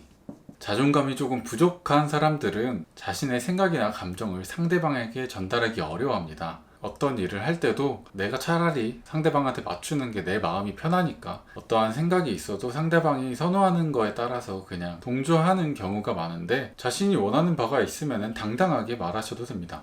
전혀 거창한 일도 아니고 그렇게 말한다고 해서 뭐라 할 사람도 아무도 없습니다. 아주 사소한 예를 들어서 점심 메뉴를 정한다고 해도 가장 먼저 당당하게 먹고 싶은 메뉴를 말씀하시면 됩니다. 이거 먹자, 짜장면 먹자. 그리고 가장 먼저 말하는 게 좋은 이유는 누가 먼저 다른 메뉴를 말했을 때 내가 또 말하면은 그 사람이 조금 민망해 할까봐, 그것도 망설이시는 분들이 있기 때문에 차라리 오히려 속 편하게 먼저 말씀하시는 게 좋고, 행여라도 누가 먼저 메뉴를 추천했다 그러면 1번 거절하기도 사용하셔서 난 그거 싫어, 내가 먹고 싶은 거 먹자, 이렇게 당당하게 외치시면 됩니다. 다음으로는 내 탓하지 않기. 오랜 시간 공을 들여서 어떠한 일을 준비했는데 그 일이 내 뜻대로 잘 풀리지 않았을 때 자존감이 조금 낮은 분들은 그 원인을 본인에게 돌리는 경향이 있습니다. 하지만 그 어떤 누구도 모든 일을 자신이 계획한 대로는 할 수 없습니다. 시기가 안 좋았을 수도 있고 운이 안 좋았을 수도 있고 여러 가지 복합적인 원인들이 합쳐져서 일이 잘 안 된 것 뿐이지 절대 나 하나 때문에 일이 잘못된 게 아닙니다. 이럴 때는 비난의 화살을 자신에게 향하지 마시고 차라리 남을 비난하는 게 낫습니다. 너가 잘못해서 안 된 거야. 너 때문에 다 망했어. 나는 잘못한 거 하나도 없어. 너는 똥이야. 네 번째, 사과하지 않기. 자존감이 부족한 분들은 습관적으로 별것도 아닌 일에 사과를 많이 하는 경향이 있습니다. 미안. 사과할 일도 아닌데 미안.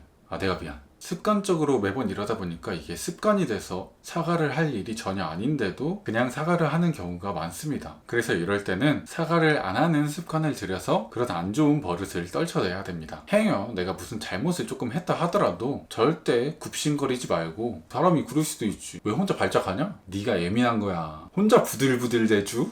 여기서 3번까지 같이 응용하시면은 네가 못했으면서 왜 혼자 발작하냐? 혼자 부들부들 대주? 다섯 번째, 비교를 멈춰라.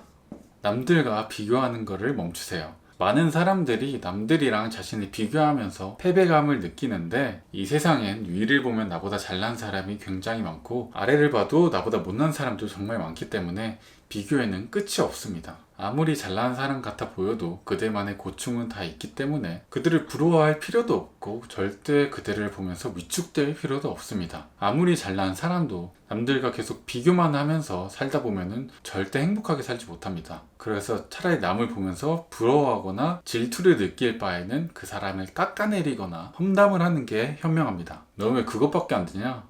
에휴, 넌 진짜 최악이다. 너 뭐 잘하는 게 하나도 없네. 에휴, 불쌍하다. 다음으로는 칭찬 받아들이기.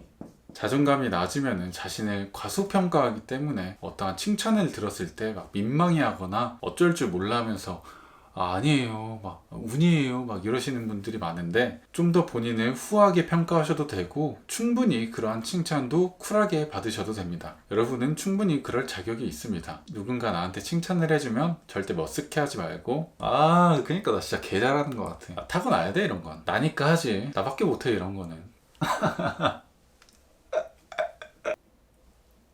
여기서 5번까지 같이 응용하시면은 진짜 난 다 잘하는 것 같다. 너는 왜 그것밖에 못하냐? 진짜 불쌍하다. 네, 오늘은 자존감 높이는 정석에 대해서 알려드렸습니다. 우리들은 남들의 안위는 그렇게 신경 쓰고 걱정해주면서 정작 스스로한테는 너무 냉정하게 대하고 하찮게 대하기도 합니다. 오늘 강의했던 내용 하나하나 잘 실천해 나가시면서 오늘 하루도 살아가느라 고군분투한 본인 스스로를 가장 아껴주시고 존중해주시는 사람이 되길 바라겠습니다. 오늘 강의는 여기까지 하도록 하겠습니다. 감사합니다.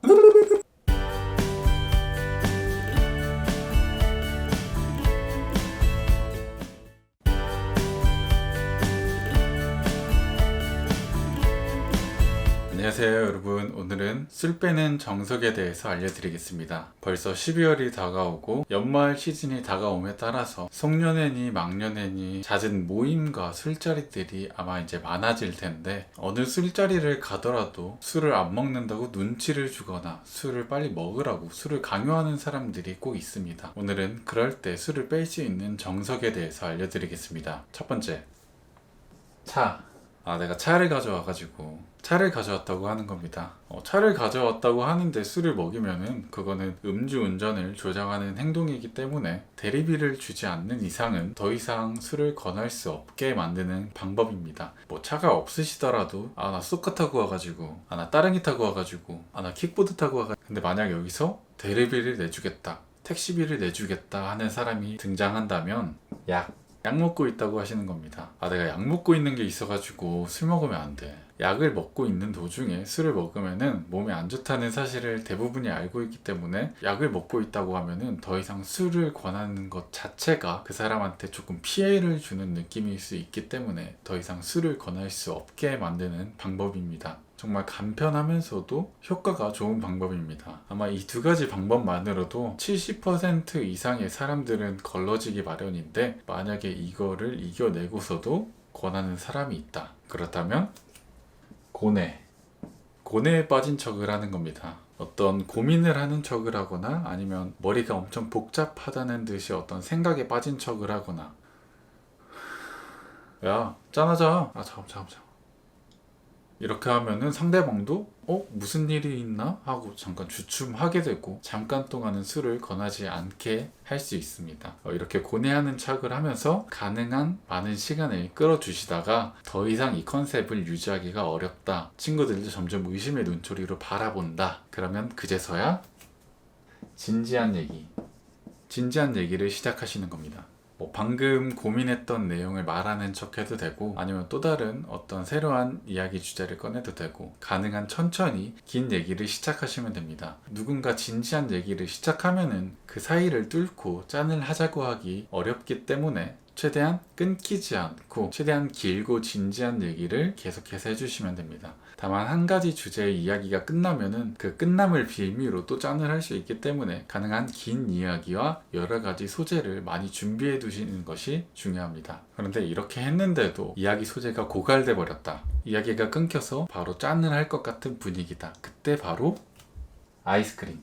나 나가서 아이스크림 좀 사올게. 밖에 나가서 아이스크림을 사오시는 겁니다. 술 먹다가 누가 아이스크림을 중간에 사러 간다고 하면 술을 빼는 느낌도 안 줄 뿐더러 술 먹다가 누가 아이스크림 사오면 개꿀이기 때문에 그 누구라도 흔쾌히 받아들일 수 있는 방법입니다. 비록 짧은 시간만 방어할 수 있는 일시적인 방법이지만 아이스크림을 사러 나가는 동안 마시는 술도 피할 수 있고 아이스크림을 사와서 먹는 시간 동안도 술을 안 마실 거기 때문에 그만큼의 시간을 벌 수 있는 방법입니다. 다음으로는 5. 이 방법은 이렇게까지 했는데도 어느 정도 술을 마셨을 때 사용할 수 있는 방법인데 입모양을 O자로 하시고 금방이라도 토할 것 같은 표정을 짓고 계시면 됩니다. 억지로 몇 잔을 마시고 이렇게 금방이라도 터질 것 같은 시한폭탄 같은 표정을 짓고 있으면은 그 누구도 더 이상 술을 권하지 않습니다. 아무리 술자리를 좋아하는 사람도 자신에게까지 피해가 오는 거는 달가워하지 않기 때문에 더 이상 술을 권하지 않을 겁니다. 이 표정으로 이러고 있는데도 이걸 뚫고 술을 더 마시라 한다. 해산시키기. 그 술자리를 해산시키는 겁니다. 여기까지 했는데도 더 먹인다면 그렇게까지 하는 상대에게서는 더 이상 술을 뺄 수 없습니다. 그럴 때는 아예 그 술자리를 해산시키는 것밖에 방법이 없습니다. 해산시키는 방법으로는 위에 말했던 오자를 하고 있다가 진짜로 테이블에 토를 해버리든가 아니면 그 자리에서 취한 척 옷을 벗기, 옆 테이블에 시비 걸기, 그 자리에서 소변 보기, 이런 큰 사건이 발생하게 되면 분위기가 어수선해지면서 술자리가 자연스럽게 파하기 때문에 술을 더 이상 마시지 않을 수 있습니다. 네, 오늘은 이렇게 해서 술 빼는 정석에 대해서 알려드렸습니다. 이제 연말이라서 술자리가 많아질 텐데 오늘 내용 잘 기억하고 계셨다가 적당한 때에 적당한 방법 잘 사용하셔서 건강도 잘 챙기고 안전하게 연말 잘 마무리하셨으면 좋겠습니다. 오늘 강의는 여기까지 하도록 하겠습니다. 감사합니다.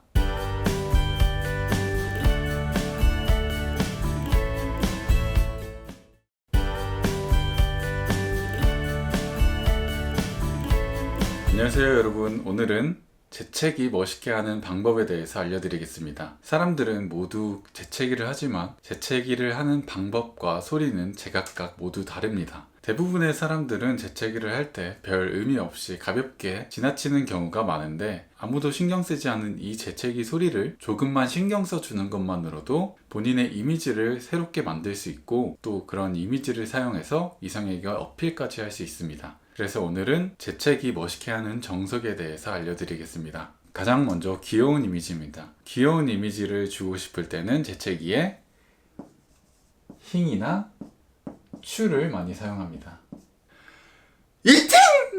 히추! 이렇게 앞에 이시나 앳을 붙여도 되지만 조금 더 극적인 효과를 내기 위해서는 그 앞에 있는 앳을 묵음 처리해 주시면 조금 더 좋은 효과를 볼 수 있습니다. 이런 재채기는 흔히들 여성들 사이에서 종종 보이는 재채기 스타일인데 남자가 하기에는 조금 역한 부분이 있기 때문에 남자가 할 때는 야추 혹은 얍으로 대체할 수 있습니다. 야추! 얍! 다음으로는 남자답게 재채기하기. 남자다운 이미지를 줄 수 있는 재채기는 야! 이때는 낼 수 있는 소리를 제어하는 게 아니라 최대한 큰 소리를 내는 게 중요합니다. 야! 야! 다음으로 유쾌한 이미지를 줄 수 있는 재채기로는 재채기. 재채기! 재채기! 배려 있는 사람으로 보일 수 있는 재채기로는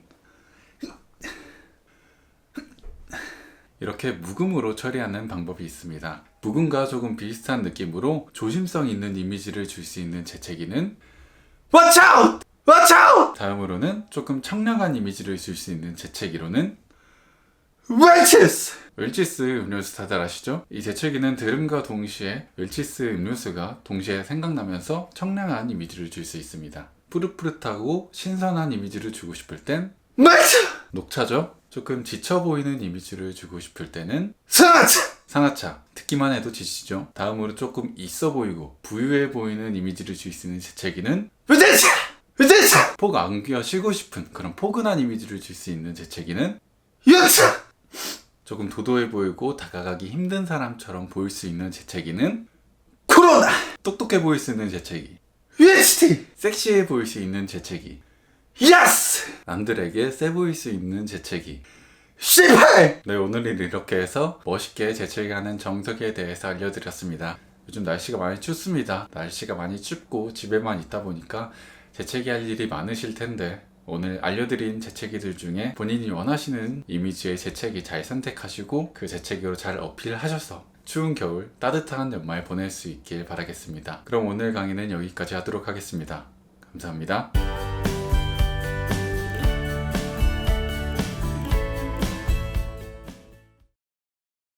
요즘같이 월드컵 시즌에만 할 수 있는 특별한 재채기로는 월드컵!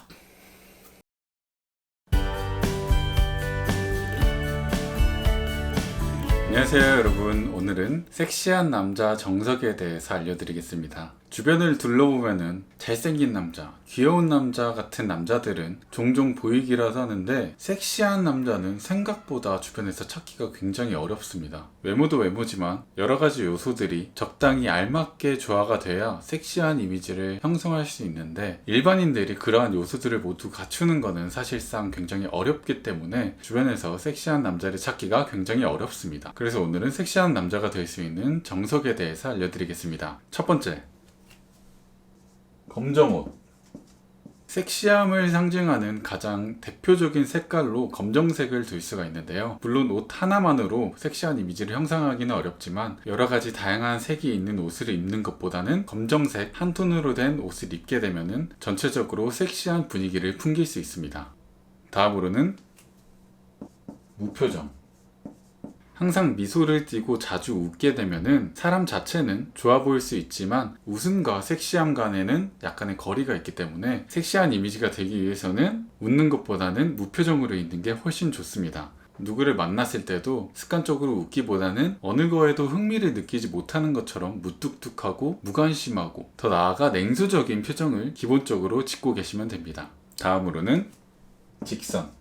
남자는 여성의 곡선을 보고 섹시함을 느끼는 반면 여자는 남자의 직선적인 모습을 보고 섹시함을 느낍니다. 남자에게 있는 직선은 여러 가지가 있지만 대표적으로 콧대와 목선 등이 있는데 그래서 누군가와 마주보고 있을 때도 그 사람을 정면으로 바라보는 게 아니라 최대한 이런 선들이 부각될 수 있도록 옆선을 계속해서 보여주는 게 섹시한 이미지를 형성하는 데 도움이 됩니다. 말을 할 때도 정면으로 바라보는 게 아니라 약간은 사선으로, 습관적으로 사선으로 계속 말씀해 주시면 됩니다.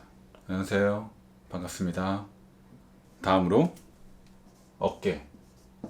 여자는 본능적으로 남자의 근육을 보며 섹시하다고 느낍니다. 그 중에서도 어깨가 넓게 되면은 조금 더 듬직한 느낌을 줄 수 있고 나를 보호해 줄 수 있을 것 같아서 더욱 섹시하게 느낍니다. 그만큼 너무 말라서 여성보다 체구가 작거나 아니면 너무 뚱뚱한 사람보다는 어느 정도 근육과 덩치를 가진 사람에게 섹시하다고 느끼는데 꾸준히 운동을 해서 근육을 키우면 좋겠지만 만약에 당장 그게 없더라도 가능한 어깨를 펴고 몸을 크게 부풀려 보이는 것도 일시적으로 효과가 있습니다.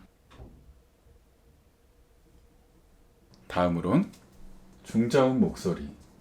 섹시한 이미지에 있어서 청각적인 요소도 절대 빼놓을 수 없는 요소인데요. 아무래도 여성과 비슷한 하이톤의 목소리보다는 남성성이 드러나는 중저음의 목소리, 그 중에서도 최대한 저음 목소리를 내주시면 섹시한 이미지를 만들 수 있습니다. 그냥 이렇게 말할 수도 있지만 한 단계 더 낮춰서 이렇게 말씀하시면 더욱 섹시한 이미지를 줄 수 있습니다. 여기서 추가적으로 공기 반 소리 반. 그냥 저음의 목소리도 좋지만 저음의 목소리에 공기를 좀 많이 섞어주시면 더욱 극적인 섹시함을 발산할 수 있습니다. 그냥 이렇게 저음으로 말하는 것보다는 이렇게 말하는 게 더 좋습니다. 공기를 섞어서 말해주는 게 더 섹시하게 느낄 수 있습니다. 다음, 욕.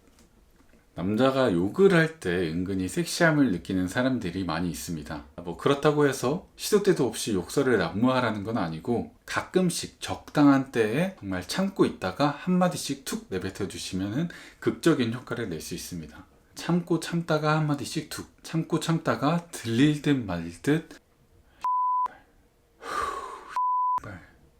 이러한 욕은 당신을 좀 더 터프하고 남성답게 보여서 섹시한 이미지를 만드는 데 도움이 됩니다. 다음, 리드. 여성들은 자기가 모두 주도하기보다는 어느 정도 리드해주는 모습에서 섹시함을 느낍니다. 물론 배려할 건 배려해야겠지만 어느 정도 상황에서는 그냥 자신의 소신대로 이리 와, 따라와, 이거 먹자, 하지마, 하지마오? 이렇게 리드하는 모습을 보여주는 게 섹시한 이미지를 줄 수 있습니다. 이렇게 해서 섹시한 남자가 될 수 있는 이 7가지 요소를 말씀드렸는데 이 중에서 한두 가지만 한다고 되는 게 아니라 모든 요소들을 동시에 잘 활용하셔야지 섹시한 이미지를 만들 수 있습니다.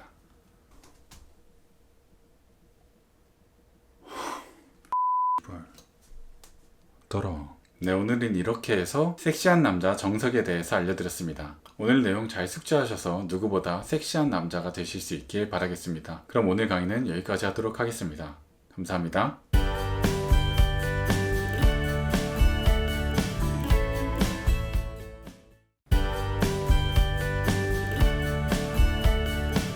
안녕하세요 여러분. 오늘은 어른스러워 보이는 정석에 대해서 알려드리겠습니다. 여러분은 어른의 기준이 뭐라고 생각하시나요? 여러분이 생각했을 때 여러분은 어른이신가요? 주변을 둘러보면 나이만 먹었지 어른답지 못한 어른들이 정말로 많이 있습니다. 1살, 2살 나이는 먹어가는데 나는 과연 나이에 맞게 성숙한 어른이 되고 있는 걸까? 고민이 많으신 분들도 계실 텐데, 그래서 오늘은 어른스러워 보이는 정석에 대해서 알려드리겠습니다. 첫 번째, 말투.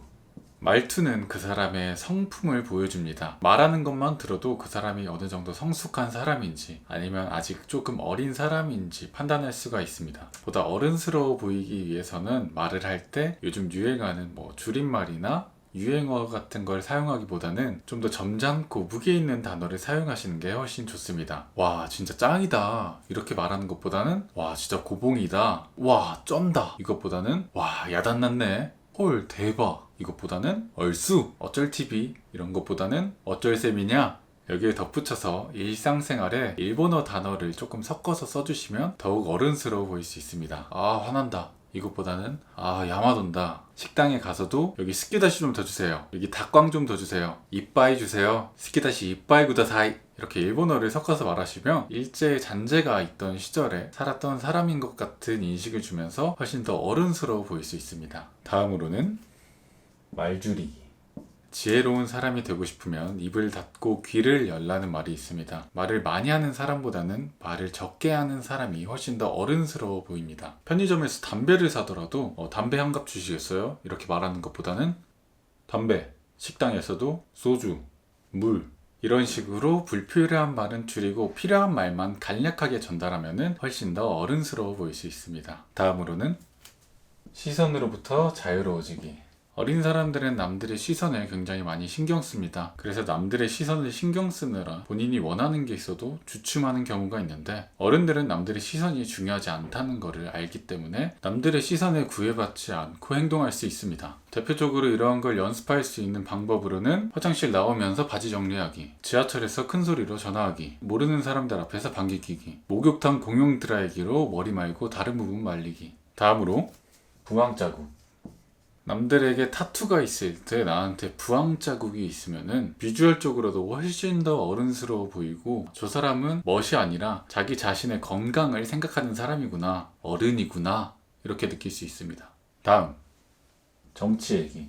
친구나 친척, 가족들을 만났을 때 정치 얘기를 하시면 보다 어른스러워 보일 수 있습니다. 그 사람은 자신만 생각하는 게 아니라 나라 전체 안위까지 걱정하고 있구나 라는 인식을 주면서 훨씬 더 어른스러워 보일 수 있습니다. 여기에 더불어서 정치 얘기를 하다가 마지막에 다른 사람과 싸우는 걸로 마무리 지어주시면 훨씬 더 연륜 있는 모습으로 비춰질 수 있습니다.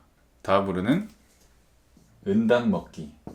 젊은 사람들이 호울스나 이클립스 이런 거 먹고 있을 때 은단을 꺼내서 먹는다? 누가 봐도 쌉 어른입니다. 절대 못 이깁니다. 이렇게 몇 가지를 말씀드렸는데, 이 외에도 돈 셀 때 손가락에 침 묻히기,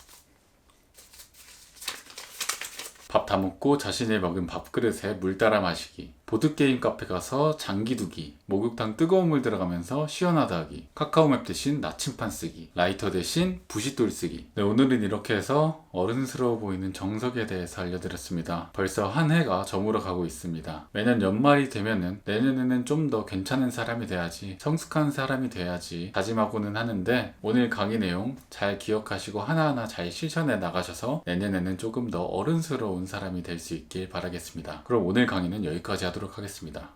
감사합니다.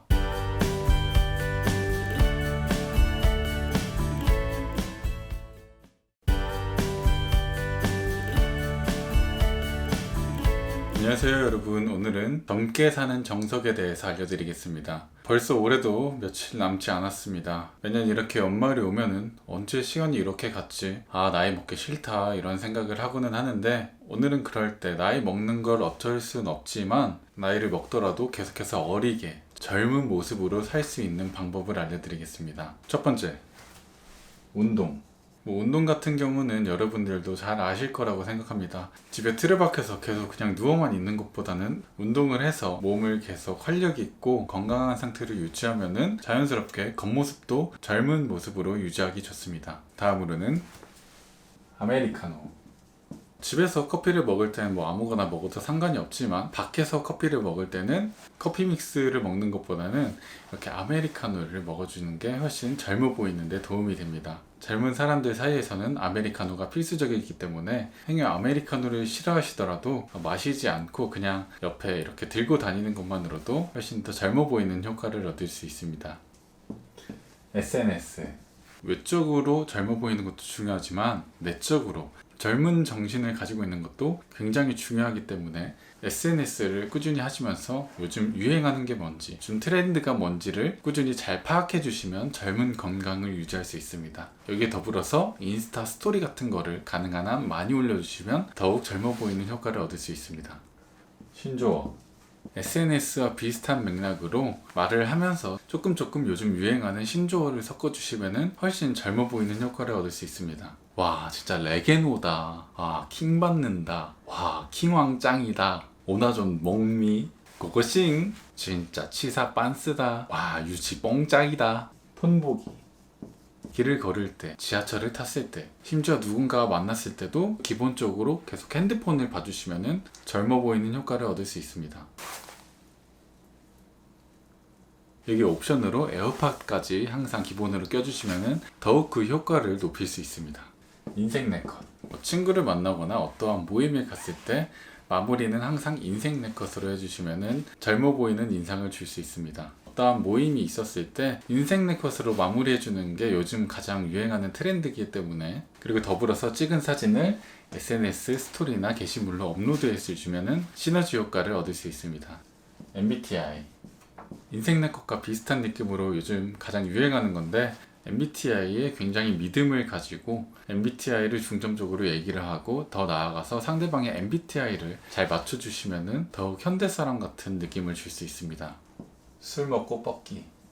보통 갓 성인이 됐을 때는 본인의 주량을 잘 모르기 때문에 술을 먹고 많이 취하고, 어른이 될수록 본인의 주량을 잘 알기 때문에 어느 정도 조절을 잘 할 수 있는데, 술을 먹고 이렇게 길바닥에 뻗어 있으면은 대학 신입생인가? 갓 20살 된 사람인가? 라는 인식을 주면서 어려 보이는 효과를 얻을 수 있습니다. 이러한 방법들 외에도 사람들이 있는데 엄마한테 전화로 짜증내기, 반찬 투정하기, 대소변 구분 못하기. 네, 오늘은 이렇게 해서 젊게 사는 정석에 대해서 알려드렸습니다. 사람은 스스로 늙었다고 생각하는 순간 훅 늙게 돼 있습니다. 오늘 알려드린 내용 잘 기억하고 잘 실천하셔서 항상 오래오래 젊게 사셨으면 좋겠습니다. 그럼 오늘 강의는 여기까지 하도록 하겠습니다.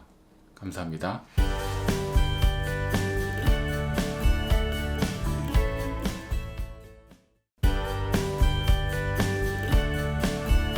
안녕하세요 여러분. 오늘은 가위바위보 이기는 정석에 대해서 알려드리겠습니다. 가위바위보 모두들 많이 하시죠? 친구들과 가볍게 내기를 하거나 어떤 것의 순서를 정할 때 굉장히 간편하기 때문에 가위바위보를 굉장히 많이 합니다. 흔히들 가위바위보를 심리 게임이나 운으로 하는 게임으로 알고 계신 분들이 많은데, 가위바위보에도 엄연히 이길 수 있는 기술들이 있고 실력으로 하는 스포츠입니다. 그래서 오늘은 일반인 분들도 쉽게 따라할 수 있는 몇 가지 스킬들을 알려드리도록 하겠습니다.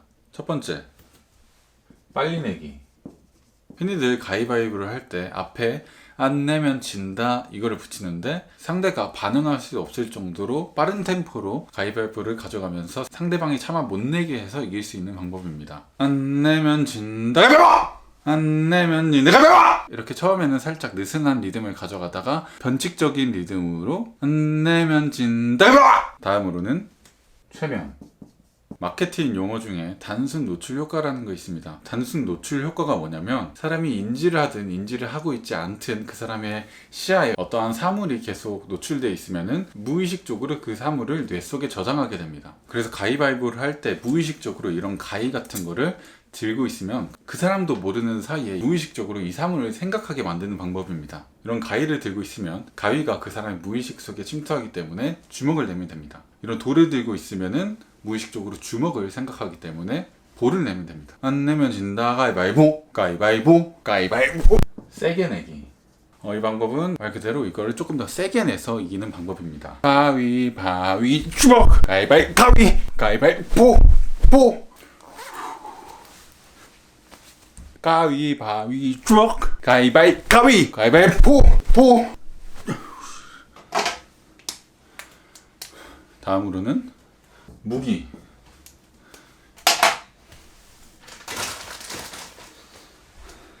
무기를 사용하는 방법입니다. 안 내면 진다 가위바위보. 안 내면 진다 가위바위. 가위바위. 가위바위보. 가위바위. 총. 안 내면 진다 가위바위보.